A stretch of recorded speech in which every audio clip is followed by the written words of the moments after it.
Durante décadas, Ed y Lorraine Warren enfrentaron fuerzas oscuras que la mayoría de nosotros jamás podrá imaginar. Pero entre más de 1000 casos documentados, hubo uno tan perturbador, tan impredecible, que jamás llegó a ser publicado. Hasta ahora. Una posesión demoníaca que los dejó al borde del colapso espiritual, enfrentando un mal que parecía haber nacido fuera del tiempo. ¿Por qué decidieron ocultarlo? ¿Qué secretos guarda este caso que ni siquiera sus libros o conferencias se atrevieron a mencionar? Sigue nuestro canal y dale me gusta, esto nos ayudará a seguir contándote historias. La lluvia caía con persistencia sobre el techo del museo oculto en Monroe, Connecticut. El sonido monótono del agua golpeando los cristales sucios era interrumpido ocasionalmente por el crujir de la madera antigua, como si la propia casa recordara los horrores que albergaba. Tony Espera, yerno de los Warren y actual guardián del museo, estaba organizando documentos para una próxima exposición sobre casos inéditos. No buscaba nada en particular, pero una vibra extraña en el aire le hizo detenerse frente a una caja vieja, sin etiquetar, cubierta de polvo. Dentro, entre recortes de periódicos amarillentos y grabaciones en cintas de casete, encontró una carta sellada con cera negra, algo que jamás había visto entre los archivos. En el sobre, escrito con tinta desvaída, caso Hollow Creek. No divulgar. La letra era inequívocamente de Ed Warren. Con manos temblorosas, Tony rompió el sello.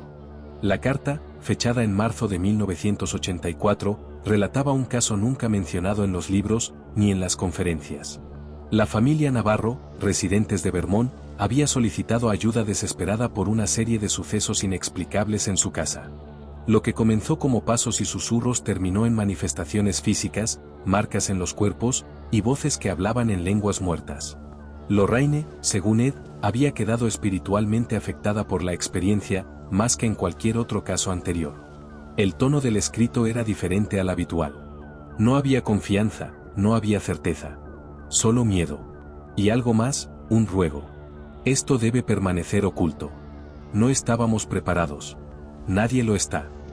Tony, que había visto de todo, sintió un escalofrío. Esa noche, bajo el parpadeo errático de la lámpara del escritorio, decidió que la historia debía ser contada. Pero no sin antes revisar los diarios de campo.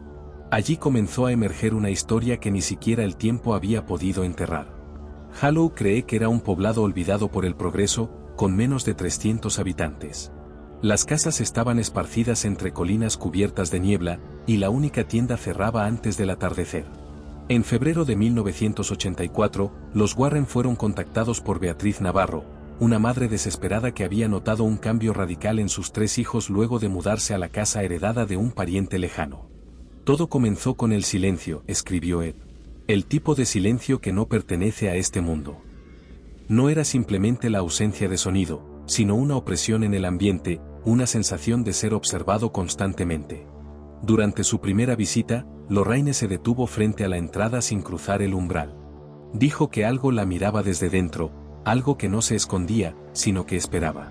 Los Navarro relataron episodios cada vez más intensos, crucifijos rotando por sí solos, luces que estallaban en la noche, y el más perturbador, la voz de su hija menor, Clara, hablando en perfecto latín, idioma que jamás había aprendido. Los registros de Ed mencionan un incidente específico. Al intentar bendecir la cocina, una figura negra se manifestó detrás del sacerdote invitado, derribándolo al suelo con violencia. Las cámaras fallaron, los relojes se detuvieron, y Lorraine cayó en trance por más de 10 minutos. Al despertar, sollozaba, repitiendo una frase: no es uno, son muchos. La casa en sí tenía una historia oscura. Construida sobre los restos de una iglesia quemada en 1823, los aldeanos contaban que allí se reunía una secta que adoraba a la pluralidad. Nadie sabía exactamente qué significaba eso, pero varios documentos antiguos encontrados por Ed mencionaban rituales de fragmentación de alma, donde múltiples entidades podían habitar un mismo cuerpo humano. Esa noche, los Warren no durmieron en la casa. Se refugiaron en una posada cercana, donde Lorraine escribió en su diario: hay algo ancestral aquí. Un eco que no se detiene. No estamos enfrentando a un espíritu. Estamos en medio de un enjambre invisible. Los siguientes días fueron de intensas investigaciones. Los Warren recolectaron objetos, símbolos tallados en madera y salpicaduras de cera negra en rincones ocultos. Ed relató que, por primera vez en su carrera, consideró abandonar un caso. La familia Navarro, sin embargo, se negó a irse. Beatriz afirmaba que la casa era una herencia de sangre y que no podía dejarla en manos del mal. Y entonces, ocurrió el evento que cambiaría todo. Clara desapareció. Desapareció de su cama, en medio de la noche, sin que ninguna puerta se abriera, sin que una sola ventana estuviese rota. Lorraine, en pánico, afirmó que había sido absorbida, no raptada. Y que, si no actuaban rápido, no podrían traerla de vuelta. Fue en ese momento que Ed decidió contactar a la iglesia, sin saber que lo que recibiría sería una negativa total. El rechazo de la iglesia fue fulminante. La carta enviada por Ed a la diócesis de Burlington solicitando autorización para un exorcismo formal fue respondida con frialdad. Tras revisión preliminar, no se encuentra evidencia concluyente de posesión conforme al canon. Recomendamos asistencia psiquiátrica. Ed lo rompió en silencio. Lorraine, con el rostro lívido, no dijo nada. No necesitaba hacerlo. Ambos sabían que estaban solos. En los días siguientes, la tensión aumentó como una presión invisible sobre cada objeto, cada rincón de la casa. El hijo mayor, Emiliano, comenzó a mostrar comportamientos erráticos. Se aislaba en el sótano, murmurando frases inconexas, dibujando símbolos en el polvo del suelo. Lorraine notó que algunos de esos símbolos coincidían con registros que ella y Ed habían encontrado en un viejo grimorio francés del siglo XVII, perteneciente a un culto llamado Los que no duermen. Una noche, al bajar al sótano, Ed y Lorraine encontraron un pequeño círculo dibujado con velas derretidas, sal negra y huesos de ave. En el centro, Emiliano repetía una y otra vez, «Illic latent, in voce». «Illic latent, allí yacen, en la voz». Lorraine, estremecida, comprendió, no estaban comunicándose con el niño, sino con algo que hablaba a través de él. Consultando manuscritos antiguos que Ed había acumulado en su biblioteca, identificaron el rito, un ritual de invocación por susurro, una técnica para abrir portales espirituales mediante repeticiones murmuradas hasta inducir un trance. El rito buscaba atraer a entidades menores a través de objetos resonantes, espejos, instrumentos musicales o incluso la voz de un niño. Ed organizó una purificación improvisada. Utilizó agua bendita, sal y cánticos latinos. Durante el rito, los objetos comenzaron a vibrar. Las paredes susurraban. Beatriz, en el piso de arriba, gritó que escuchaba a su madre muerta llamándola desde el armario. Lorraine cayó de rodillas, poseída por una fuerza que la hizo hablar con un tono profundo, masculino: «No somos sombras. Somos eco». Esa misma noche, Clara fue hallada. Estaba en el ático, cubierta de polvo, dormida sobre un colchón que no existía horas antes. No recordaba nada. Pero sus ojos no eran los mismos. Algo en su mirada, una ausencia, alertó a Lorraine de que la niña había sido tocada. Había urgencia. Lorraine insistía en destruir el espejo del comedor, sospechando que era el canal inicial. Pero Ed temía que romperlo sin un sello de contención liberaría lo que aún se encontraba del otro lado. La tensión entre ellos creció como raras veces antes. Lorraine propuso una solución peligrosa: ella entraría en trance profundo para contactar directamente con la entidad. Ed se opuso, pero cedería. El espejo llevaba décadas en la familia Navarro. Una pieza de marco tallado a mano, de bordes oscuros como carbón envejecido, y un vidrio tan limpio que parecía absorber la luz. Beatriz decía que había pertenecido a su bisabuela, una mujer reservada de la que nadie hablaba demasiado. Desde que el espejo fue colgado en el comedor, las manifestaciones se intensificaron. Lorraine lo identificó de inmediato como un objeto conducto. «Esto no refleja personas», dijo, «refleja voluntades. Lo que se proyecta en él no depende de quien lo mira, sino de quien lo invoca desde el otro lado». La noche del 4 de marzo, Lorraine propuso usar el espejo como canal para llegar a la fuente de las perturbaciones. Quería entrar en un trance profundo, como había hecho en otros casos, para intentar identificar con claridad qué entidad o entidades se escondían detrás del velo. Ed, con el ceño fruncido, se negó al principio. Sabía que cada trance implicaba un riesgo, pero Lorraine insistió. «Si no entramos nosotros, ellos cruzarán por su cuenta». Prepararon la sala. Cubrieron los espejos secundarios, colocaron símbolos de contención en las esquinas del suelo y trazaron un círculo de protección con sal negra y aceite consagrado. Lorraine se sentó frente al espejo mientras Ed recitaba pasajes del Evangelio de Marcos. Duval, presente por precaución, sostenía el crucifijo de hierro y murmuraba oraciones en voz baja. Durante los primeros minutos, Lorraine mantuvo la mirada fija en el espejo, sin parpadear. Poco a poco, sus labios comenzaron a moverse. Murmuraba en un dialecto que Ed nunca había escuchado.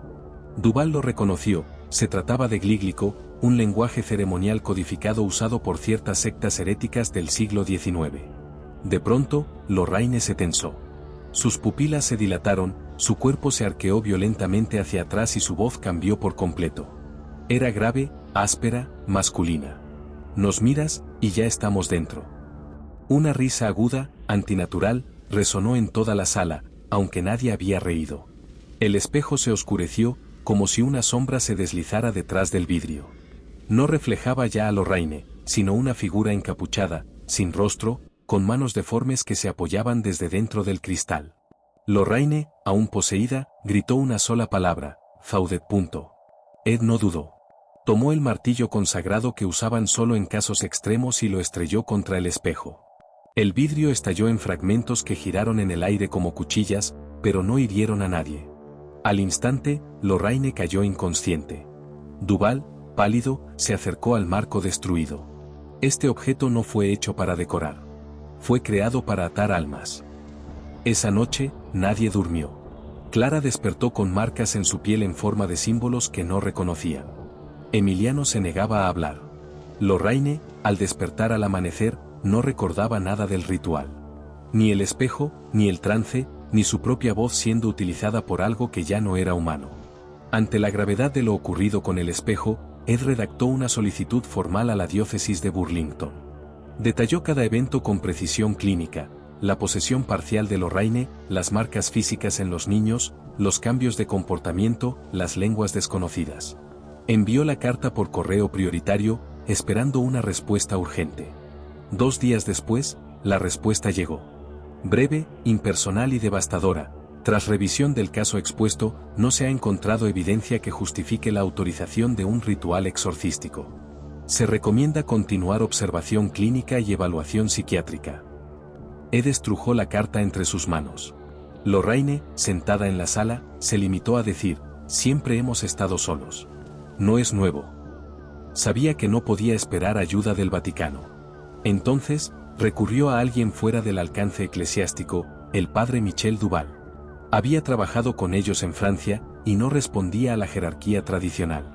Duval llegó esa misma noche, con una maleta vieja, llena de instrumentos rituales, sal de Lourdes y un pequeño relicario con tierra bendecida de Jerusalén. Tras recorrer la casa, el rostro del sacerdote se tornó gris. Esto no es una posesión habitual. Aquí hay fracturas.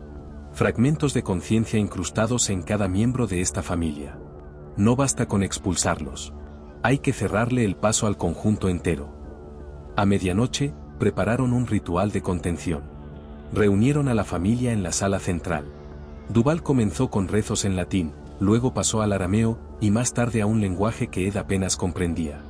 Los objetos de la casa comenzaron a vibrar. Un reloj se detuvo marcando las 3:13. Las luces titilaron. Clara comenzó a hablar en voz baja: Él está aquí. Él está en ti. Emiliano gritó y corrió hacia la cocina. Beatriz se desmayó al escuchar un canto gutural en el piso superior, donde no había nadie. Lorraine cerró los ojos y murmuró: ya no hay barrera. Él cruzó. Duval, empapado en sudor, lanzó el relicario contra el suelo. El estallido pareció detener el tiempo. Un silencio antinatural se apoderó de todo. Los objetos dejaron de moverse. Las respiraciones se sincronizaron. Por un momento, todo pareció volver a la calma. Pero en su diario, Ed escribió: esto no fue una victoria. Solo una tregua. Y las treguas, cuando se trata de entidades antiguas, nunca duran. Lorraine no habló durante los 3 días que siguieron al ritual. Caminaba por la casa sin rumbo, evitaba los espejos, se negaba a dormir en la misma habitación 2 noches seguidas. A veces, se detenía frente a las paredes, como si escuchara algo desde dentro del yeso. Ed intentaba mantener la calma. Atendía a los niños, alimentaba a Beatriz, reconstruía el diario. Pero cada vez que se acercaba a Lorraine, ella retrocedía. No lo reconocía. No lo sentía. Al tercer día, al anochecer, Lorraine se encerró en el cuarto de huéspedes. Cuando Ed entró por la fuerza, la encontró arrodillada frente a la pared, rascando con las uñas un símbolo en forma de espiral. Al tocarla, Lorraine gritó: «No soy yo, no soy yo». Duval la examinó. Sus ojos estaban inyectados en sangre, su voz temblaba, y su pulso era irregular. Concluyó que no era posesión completa, sino una desfragmentación de alma. Parte de Lorraine se había quedado atrapada en la dimensión invocada. Lo que vagaba en su cuerpo era un residuo, o un intruso temporal. Ed, desesperado, llevó a Lorraine al centro del círculo ritual. Encendió las velas negras y repitió las frases del exorcismo menor. Duval lo acompañó. A la tercera recitación del Salmo 91, Lorraine cayó al suelo. Su cuerpo convulsionó. De su boca salió un susurro helado: «Faudet nos ve». Fue entonces cuando Clara se despertó gritando desde el piso superior: «Hay alguien en mi cama». Emiliano volvió a orinarse dormido. Y las paredes comenzaron a rezar solas. En susurros. En coro. Lorraine volvió así 2 horas después. Con lágrimas en los ojos, abrazó a Ed y le dijo: «No fue un sueño. Vi lo que hay más allá. Y hay más que uno. Muchos más». Y con voz quebrada, añadió: «Uno de ellos tenía tu rostro». El rostro del padre Duval había cambiado. Ya no era el mismo hombre seguro que había llegado con su maleta de símbolos antiguos. Algo dentro de esa casa lo había tocado. Mientras los niños dormían y Beatriz se refugiaba en la iglesia local, Ed encontró a Michel en la cocina, sentado frente a una taza de café frío, murmurando pasajes del libro de los Salmos como si fueran un mantra de supervivencia. «Michel, dime la verdad. ¿Qué viste?», preguntó Ed en voz baja. El sacerdote levantó la mirada, y por primera vez, Ed notó el miedo en sus ojos. No era temor a lo sobrenatural, era el miedo de un hombre que había cruzado un límite del que no se regresa. Michel se quitó la cadena del crucifijo y la colocó sobre la mesa, como si le pesara. «Vi un pasillo, Ed. Oscuro. Infinito. Cada puerta que pasábamos mostraba una escena distinta. Hombres gritando sin voz, mujeres orando sin fe, niños con los ojos cosidos. Y en el centro, una mesa con 7 sillas vacías. Pero no vacías, en realidad. Algo invisible las ocupaba. Sabían que los mirábamos». Ed tragó saliva. ¿Y Lorraine? Ella estaba parada delante del 7º asiento. No hablaba. Solo temblaba. Una voz me dijo: «Ella ya escuchó su nombre verdadero». Y entonces, las puertas comenzaron a cerrarse una a una, atrapando a cada figura dentro. Michel explicó que lo que enfrentaban no era una posesión típica. Era una entidad con estructura, con jerarquía. Un concilio de conciencias malditas, atrapadas en un plano de existencia que coexistía con el nuestro. Y Hollow Creek, con su historia de culto y sangre, era una fisura por donde aquel concilio susurraba al mundo físico. Ed buscó entre sus archivos y encontró algo que le había pasado desapercibido. Un pequeño recorte de periódico de 1912.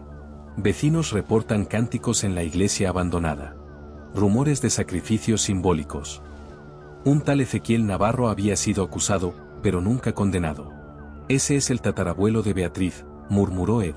Lorraine, aún frágil, se incorporó desde el sofá. Ezequiel fue el canal. Él abrió la primera puerta. Por eso la casa los reclama a ellos. No es aleatorio. Es linaje. La revelación dejó claro que el vínculo con la familia Navarro no era circunstancial. Era hereditario. Una deuda de sangre no saldada.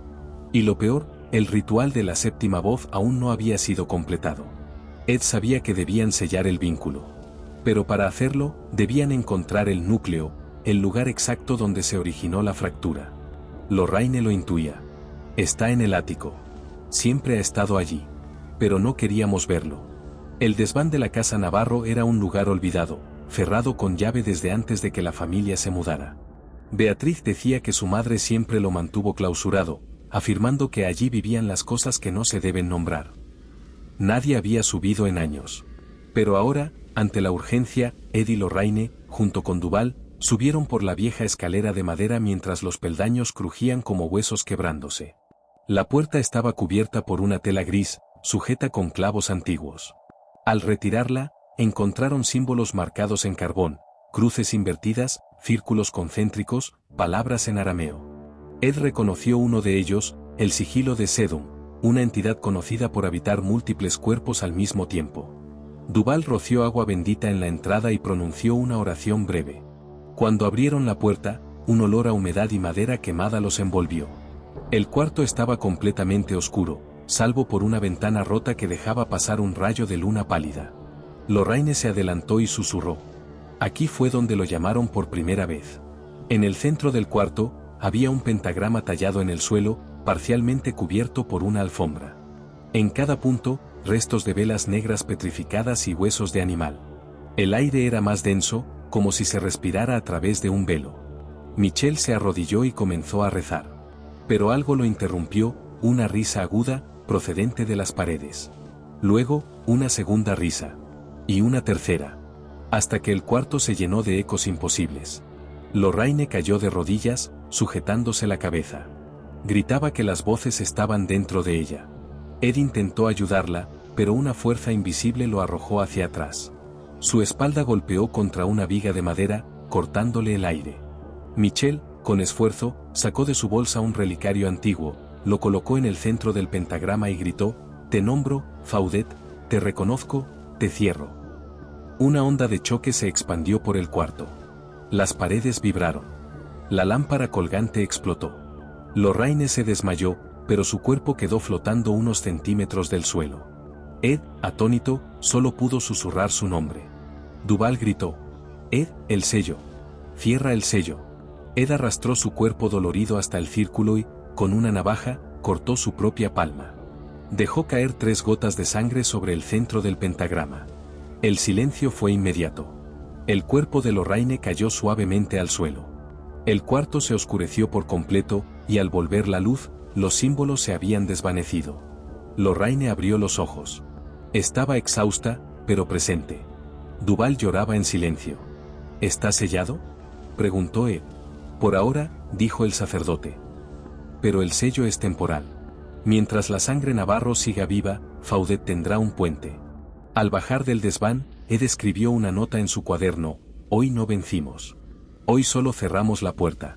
Pero la llave, la tiene el linaje». La aparente calma que siguió a los eventos en el desván fue tan frágil como un cristal bajo presión. Aunque las manifestaciones se detuvieron, Ed y Lorraine sabían que no era el fin. La casa había respirado un aire nuevo, sí, pero no por liberación, sino por preparación. El descubrimiento llegó una mañana, cuando Emiliano comenzó a cavar en el jardín trasero, empujado por una fuerza que no comprendía. Ed, alertado por los gritos de Beatriz, corrió al exterior. Bajo apenas 30 centímetros de tierra, hallaron una caja de madera vieja, envuelta en cuerdas de cuero seco. En su interior, un manuscrito protegido por una tela manchada de sangre y ceniza. Era una especie de diario ritual. En él, Ezequiel Navarro, el tatarabuelo de Beatriz, detallaba su acuerdo con una entidad a la que llamaba Faudet el Recolector. El texto explicaba que a través de un rito de invocación dividido en 7 voces, el pacto sería sellado a perpetuidad entre la sangre Navarro y los ecos de Faudet. Lo más inquietante no era el contenido del libro, sino el símbolo estampado al final de cada página, una cruz invertida encerrada por un círculo de espinas, exactamente igual al sello hallado bajo el suelo de la casa. Duval, al leerlo, quedó en silencio. Luego dijo: «Esto no es un sello de protección. Es un canal. Y al verter tu sangre en el desván, Edward, lo has terminado de activar». Ed cerró el libro con rabia, sabiendo que, sin querer, él mismo había abierto la última compuerta. Lorraine, aún recuperándose espiritualmente, tuvo una visión esa noche. En ella, vio a Emiliano parado frente al espejo destruido, hablándole a su propio reflejo, o lo que parecía su reflejo. La figura en el cristal no imitaba sus movimientos. Sonreía. Esperaba. Comprendieron entonces que la entidad no pretendía ya entrar. Estaba adentro. Y usaba a Emiliano como ancla. Fue Lorraine quien tomó la decisión. Para cerrar definitivamente el vínculo, era necesario un contrasello, un sacrificio consciente, un acto de voluntad que negara el legado del pacto. Duval explicó que debía hacerse con sangre de la misma línea, pero guiada por amor, no por invocación. Beatriz se ofreció. En la noche más oscura del mes, reunidos en el desván, trazaron el contrasello sobre el pentagrama original. Beatriz, de rodillas, cortó la palma de su mano y dejó caer su sangre en el centro del símbolo mientras pronunciaba: Renuncio al legado de Ezequiel.